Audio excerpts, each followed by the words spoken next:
नमस्कार। सेल्फ में ट्यूटोरियल में एक बार फिर से आपका स्वागत है। आज के लेक्चर सीरीज में आप देखेंगे नानकिंग की संधि 29 अगस्त 1842 को हुई थी। इसके अलावा इम्पोर्टेंस ऑफ नानकिंग यानी कि नानकिंग की संधि का महत्व है। तो ये टॉपिक है जो आपने कल के वीडियो में, कल के लेक्चर सीरीज में आपने पढ़ा था, प्रथम अफीम युद्ध। प्रथम अफीम युद्ध जो चीन और ब्रिटेन के बीच हुआ था, उसके परिणाम स्वरूप नानकिंग की संधि हुई थी। आज के वीडियो में इस और पूरे लेक्चर सीरीज को आप देखेंगे, पूरे लेक्चर को देखेंगे तो आपको ये नॉलेज होगा कि नानकिंग की संधि की शर्तें क्या थी और इससे यूरोपीय देशों को क्या फ़ायदा हुआ, चीन के लिए यह कितना हानिकारक या कितना महत्वहीन साबित हुआ या कितना ये इस पर दुष्प्रभाव डाला चीन पर, इसके बारे में नॉलेज होगा। तो और इसके साथ ही प्रथम अफीम युद्ध के परिणाम स्वरूप आपने देखा कि कैसे एक अफीम को लेकर युद्ध हुआ और युद्ध के परिणाम स्वरूप चीन का दरवाज़ा विदेशियों के लिए या विशेष रूप से कहें यूरोपियों के लिए खुल गया। ओके, तो फिर हम आगे बढ़ते हैं। आपको समझ में आ गया होगा कि नानकिंग की संधि के तहत कौन कौन से कार्य हुए थे, किसके बीच हुआ था, क्यों हुआ था, और जो युद्ध हुआ था वो युद्ध भी क्यों हुआ था। ओके, तो सर चलिए स्टार्ट करते हैं। ये तो पता हुआ कि ब्रिटेन और चीन के बीच हुआ था, उसके परिणाम स्वरूप ही नानकिंग की संधि हुई थी और इस संधि के तहत ही चीन का दरवाजा यूरोपियों के लिए, विदेशियों के लिए खुल गया और इस तरह से विश्व पटल पर चीन की कमजोरी भी प्रकट हो गई। और इस अफीम युद्ध में हार के बाद चीन की उच्चता और पृथकता की विशेषताओं का युग समाप्त हो गया था। यानी कि कल के लेक्चर में आपने सुना होगा कि हमने कहा कि चीन एक ऐसा देश था जो सभ्य था, वो सारी दुनिया से अलग थलग था और खुद को सभ्य समझता था और जितने भी विदेशी बाहरी थे उनको असभ्य समझता था। लेकिन इस अफीम युद्ध में हार के बाद उसकी यह उच्चता, अपने को उच्च कहने की प्रवृत्ति या अपने को सभ्य कहने की, अपने को देश दुनिया से अलग रखने की जो विशेषता थी, वो युग समाप्त हो गया। इस युद्ध के द्वारा पश्चिम ने चीन पर दबाव डाला कि उसे चीन में व्यापार करने का हक मिलना चाहिए। अब क्या हुआ अफीम युद्ध के बाद, पश्चिम के जो वेस्टर्न कंट्रीज है, यूरोपियन कंट्री, वो ये दबाव डालने लगे कि उन्हें चीन में व्यापार करने का अधिकार मिलना चाहिए, व्यापार के सिलसिले में उन्हें समानता मिलनी चाहिए, समानता के आधार पर स्वीकार करना होगा। और इन सब उद्देश्यों की पूर्ति के लिए दोनों देशों के बीच नानकिंग की संधि हुई, क्योंकि चीन भी युद्ध में हार चुका था, मंचू शासन की भी किरकिरी हो चुकी थी और उनके सामने, चीनी सरकार के सामने यानी मंचू शासन के सामने संधि करने के अलावा कोई दूसरा चारा नहीं था। ओके, अब हम देखेंगे संधि की शर्तें। यानी जब संधि होती है, कोई समझौता होता है, तो दोनों के बीच शर्तें रखी जाती है कि ये पालन करेंगे। ओके, तो संधि की शर्तें हैं। अब हम लोग आगे देखेंगे। इंग्लैंड के बीच हुए प्रथम अफीम युद्ध के परिणाम स्वरूप चीन की हार होती है और ब्रिटेन और चीन के बीच एक संधि होती है, नानकिंग की संधि। और इस संधि के शर्तें जो है वो इस प्रकार हैं, जो आपके सामने लिखा हुआ है स्क्रीन बोर्ड पे, आप देख सकते हैं। इसके अलावा मैं आपको बता रही हूँ। चीन के 5 प्रांत जो थे, कैंटन, अमोए, फुचाओ, निंगपो और संघाई, ये 5 बंदरगाह ब्रिटिश व्यापारियों के निवास और व्यापार के लिए खोल दिए गए और उनमें उन्हें अपने अफसर नियुक्त करने का अधिकार दे दिया गया। यानी कि ये 5 मुख्य प्रांत थे जहां व्यापारिक कार्य बड़े जोर शोर से चलते थे, ये एक व्यापारिक स्थल था। उन्हें ये 5 बंदरगाह मतलब सी पोर्ट, जहां जल मार्ग द्वारा, जहाज़ों द्वारा व्यापार होता है, आयात निर्यात होता है। और वहाँ पर यह भी अधिकार दिया गया कि ब्रिटिश व्यापारी वहाँ निवास कर सकते हैं और इसके अलावा वो अपने अफसर जो है, अधिकारी नियुक्त कर सकते हैं वहाँ पे। ठीक है, दूसरी शर्तें क्या थी? हांगकांग का द्वीप हमेशा के लिए ब्रिटेन को दे दिया गया। हांगकांग एक प्रांत था चीन का, उस पर ब्रिटिश सरकार का अधिकार हो गया हमेशा के लिए। तीसरी शर्तें, चीन ने आयात और निर्यात पर तट कर की एक समान और उदार दर स्वीकार कर ली। इस संधि के अनुसार 5% तट कर निश्चित किया गया। यह व्यवस्था की गई कि पारस्परिक समझौते के बिना तट कर की दरें बढ़ाई नहीं जाएगी। यानी कि चीन ने जो उसके यहाँ से आयात और निर्यात कर होता था वो उसके लिए सबसे कम दर, कम तट कर टैक्स सुनिश्चित किया और ये भी कहा कि यदि भविष्य में कभी टैक्स बढ़ाई जाती है तो वो दोनों देशों के आपसी बातचीत और समझौते के द्वारा ही बढ़ाई जाएगी। अकेले चीन ये फैसला नहीं ले सकता कि वो कितना बढ़ा सकता है या नहीं बढ़ा सकता है। ये तो कहेंगे कि एक तरह से चीन के लिए अपमानजनक ही संधि थी, क्योंकि चीन के देश के साथ व्यापार कर रहे थे और फिर उसे ही अधिकार नहीं था तट कर बढ़ाने का। ठीक है। चौथा, कोहांग भंग कर दिया गया और ब्रिटिश व्यापारियों को अपने इच्छानुसार व्यक्तियों से व्यापारिक लेन देन करने का अधिकार दिया गया।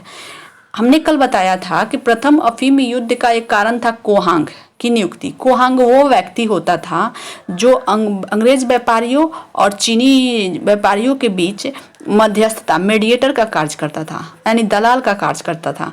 और वो कभी कभी क्या करता, ब्रिटिश व्यापारियों से सस्ते दामों में वस्तु लेता और चीनी बाजार में महंगे दामों में व्यापारियों को देता।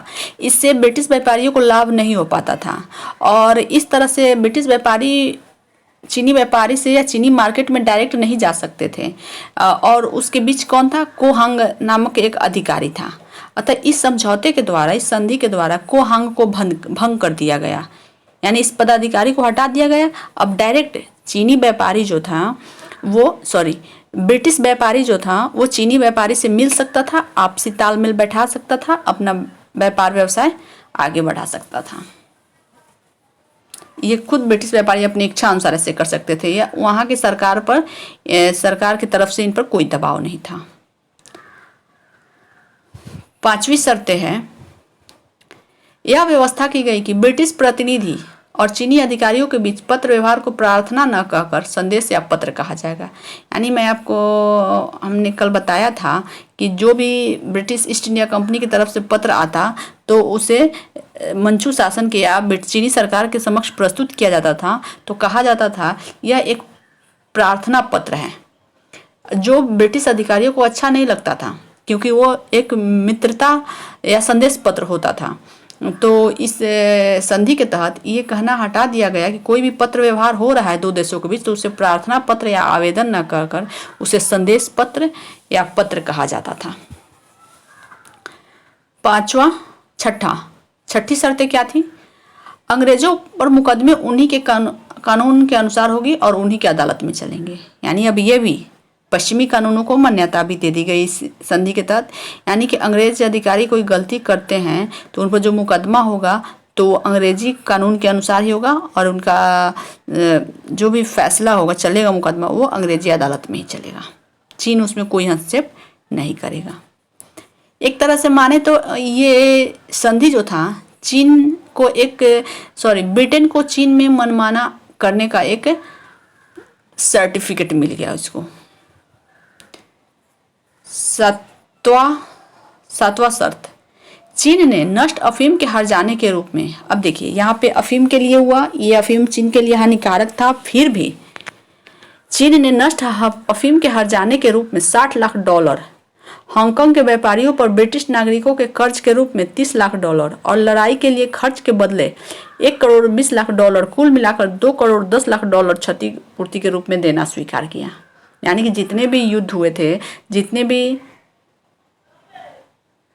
ब्रिटिश नागरिकों ने कर्ज लिए थे, जितना भी चीनी अधिकारियों ने अफीम नष्ट किया था, उन सब को जोड़ के $2.10 करोड़ क्षतिपूर्ति के रूप में देना सुनिश्चित किया गया चीन की तरफ से। यानी ये चीन देता। यानी कि अब देखिए यहाँ पर भी ब्रिटिश अधिकारी कैसे अपना व्यापारिक जाल फैला चुके थे इस प्रथम अफीम युद्ध के बाद। 8वीं शर्त क्या थी, यह भी निश्चित किया गया कि अन्य देशों के लोगों को चीन जो भी सुविधाएं देगा वो अंग्रेजों को अपने आप प्राप्त होगी। यानी कि इस दुष्ट अंग्रेजों ने ये भी कर दिया कि यदि कोई दूसरे यूरोपीय कंट्री चीन के साथ आती है, उनके साथ समझौता होता है, इन शर्तों के अलावा यदि कोई विशेष सुविधाएं दूसरे यूरोपीय देशों को दी जाती है तो वो सुविधाएं स्वतः चीनी अंग्रेज को प्राप्त हो जाएगी। ये भी शर्त अंग्रेजों ने रखा। आपको मैं एक काम की बात बता रही हूँ कि जिस तरह से ब्रिटेन ने चीन पर भी अधिकार किया, उस तरह से चीन को भी स्वतंत्रता प्राप्त हुई थी। जैसे हमारे देश को भी, भारत को भी स्वतंत्रता प्राप्त हुई थी 1947 में अंग्रेजों से, और चीन को भी स्वतंत्रता प्राप्त हुई थी 1948 में अंग्रेजों से। ये थी शर्तें। अब यहाँ हम उस टॉपिक पर, उस तथ्यों पर ध्यान देंगे जिस बात के लिए संधि की गई थी, जिस मुद्दे को लेकर अफीम युद्ध हुआ था, अफीम के आयात निर्यात को लेकर अफीम युद्ध हुआ था, तो उस पर क्या कुछ इस संधि में विचार किया गया उसको हम देखते हैं। नानकिंग की संधि में जिस विषय पर कुछ नहीं कहा गया वह और भी महत्वपूर्ण था। आप समझ गए कि अफीम को लेकर युद्ध हुआ, अफीम केंद्र में रहा, लेकिन अफीम को लेकर ऐसी कुछ शर्तें नहीं रखी गई या कुछ समझौते नहीं हुए। संधि में जब जब्त अफीम के लिए 60 लाख डॉलर क्षतिपूर्ति व्यवस्था के अतिरिक्त इसके व्यापार का कोई उल्लेख नहीं था। यहाँ तक कि चीन के लिए अफीम का आयात हानिकारक था, निर्यात जो हो रहा था उसके देश में हानिकारक था। उसके अधिकारी ने अफीम को नष्ट करवाया, लेकिन फिर भी युद्ध के बाद उस नष्ट अफीम के कीमत के बराबर हर्जाना 60 लाख डॉलर अंग्रेजों को देना पड़ा। अंग्रेजों की ओर से समझौते की बातचीत करने जो आए थे, उन्होंने औपचारिक रूप से यह विश्वास अवश्य प्रकट किया कि बेहतर होगा कि चीन अफीम के आयात निर्यात को कानूनी रूप दे दे, फिर उस आयात की मात्रा पर रोक लगा दे। लेकिन चीन इस व्यापार को वैधानिक स्वरूप देने को तैयार नहीं था। इसीलिए इस महत्वपूर्ण प्रश्न पर संधि बिल्कुल मौन थी। फलतः अफीम का तस्कर व्यापार चलता रहा, इसमें खूब वृद्धि हुई। 1850 ईस्वी के बाद इसकी खपत 50,000 से 60,000 पेटियों की हो गई। यानी आपको मैं समझा दूँ सरल शब्दों में, अपने शब्दों में, कि इसमें अफीम को लेकर तो कोई बात नहीं हुई, लेकिन जो अधिकारी समझौते के लिए आए थे ब्रिटेन की तरफ से, उन्होंने कहा चीनी सरकार से कि एक चीन कितनी आयात करेगा अफीम का, कितनी निर्यात करेगा, या ब्रिटेन कितनी आयात चीन को अफीम करेगा, यानी चीन में कितना अफीम भेजेगा, इस बात पर कुछ तय हो जाए। लेकिन ब्रिटिश अधिकारियों ने इस पर बात करने से मना कर दिया, और इस तरह से ये तय हो जाता कि इतना आयात हो सकता है, तो एक कानूनी रूप दे दिया जाता अफीम के व्यापार को। लेकिन चाइना के सरकार ने कानूनी रूप अफीम के व्यापार को नहीं दिया, और इस तरह से क्या हुआ कि अफीम का व्यापार जो था चोरी छिपे, एक अफीम का व्यापार तस्कर व्यापार चलता रहा, यानी अंदर ही अंदर चोरी छिपे व्यापार बहुत तेजी से वृद्धि कर रहा था, खूब वृद्धि हो रही थी। और 1850 ईस्वी तक इसकी खपत कितनी हो गई, 50,000 से 60,000 पेटियां हो गई जो अफीम में खपत होती थी। ये मंचू शासन की कमजोरी भी थी, क्योंकि वहाँ मंचू वंश का शासन था चीन में, और जो कमज़ोर साबित हो रही थी ब्रिटिश व्यापारियों या यूरोपीय व्यापारियों के समक्ष। अब हम देखते हैं, ये तो हमने देखा नानकिंग की संधि की शर्तें, और जो कुछ बात नहीं कही गई थी, औपचारिक रूप से बात कही गई थी, वो भी बातें हमने बता दी। अब हम देखते हैं नानकिंग की संधि का महत्व। इसका क्या महत्व रहा नानकिंग की संधि का, चीन के लिए या ब्रिटिश व्यापारियों के लिए, यूरोपियन कंट्री के लिए। नानकिंग की संधि, ट्रीटी ऑफ नानकिंग, पूर्वी एशिया में यूरोप के नवीन साम्राज्यवाद के फैलाव में एक महत्वपूर्ण आधार स्तंभ सिद्ध हुआ। ये तो सही बात है कि इस संधि के द्वारा पूर्वी एशिया में यूरोप के कंट्रियों के लिए एक नवीन साम्राज्यवाद के फैलाव में, यानी एक नया साम्राज्यवाद, एक नया उपनिवेश स्थापित हुआ। इस संधि के द्वारा चीन के सार्वभौम अधिकार पर प्रबल प्रहार हुआ, यानी कि सार्वभौम, यूनिवर्सल उसके जो राइट्स हैं, यानी चीन ने जो भी अपना एक सारी दुनिया से अलग थलग अपनी एक कुछ विशेषताएं थी चीन की, उस पर सारे देशों का अधिकार हो गया। चीन आयात तथा निर्यात पर तट कर निश्चित करने का अधिकार से वंचित हो गया। ये भी बातें पहले हुई है कि चीन आयात या निर्यात तट कर कितना निश्चित करेगा, इस पर अधिकार चीन का नहीं रहा। जो भी होगा दूसरे देशों से मिलकर ही बातचीत करके ही तय की जा सकती थी। 1930 ईस्वी तक चीन अपनी इच्छा से अपने देश की तट करें निश्चित नहीं कर सकता था। संधि के द्वारा यह भी मान लिया गया था कि अंग्रेजों पर मुकदमा उन्हीं के अनुसार उन्हीं के अदालत में चलेंगे। ये भी कानून के समक्ष समानता यानी कि पश्चिमी कानूनों को मान्यता दे दिया चीन ने। चीन के सार्वभौम अधिकार पर यह दूसरा प्रहार था, यानी कि कोई ब्रिटिश व्यापारी आए यहाँ कोई अपराध करे, लेकिन अपराध चीन में करने के बावजूद भी उसका मुकदमा किस कानून के द्वारा होगा? ब्रिटिश कानून के द्वारा। और चलेगा कहाँ? ब्रिटेन के अदालत में। तो ये इनके सार्वभौम अधिकार पर एक प्रहार था, एक चोट था। तटकर के समान इस विषय में भी बहुत बाद में चीन को यह ज्ञात हुआ कि अपने बंदरगाहों में ऐसे विदेशियों को रखने जिन पर उसके अपने नियमों का कोई अधिकार नहीं हो, क्या परिणाम होते हैं। जब तटकर के समान इस विषय में भी जिस तरह से तटकर निश्चित नहीं कर सकता था और किस तरह से वह असहाय अपने देश को, असहाय दृष्टि से अपने देश को लूटते हुए देख रहा था और कुछ नहीं कर पा रहा था, वैसे ही वो उसके राज्य में रहने वाले लोगों पर वह उसका कानून भी नहीं चल पाता था और वह अपने कानून के अनुसार कानून उसको थोप भी नहीं सकता था। और इस तरह से उन व्यापारियों पर उसके अपने नियमों का कोई अधिकार नहीं था।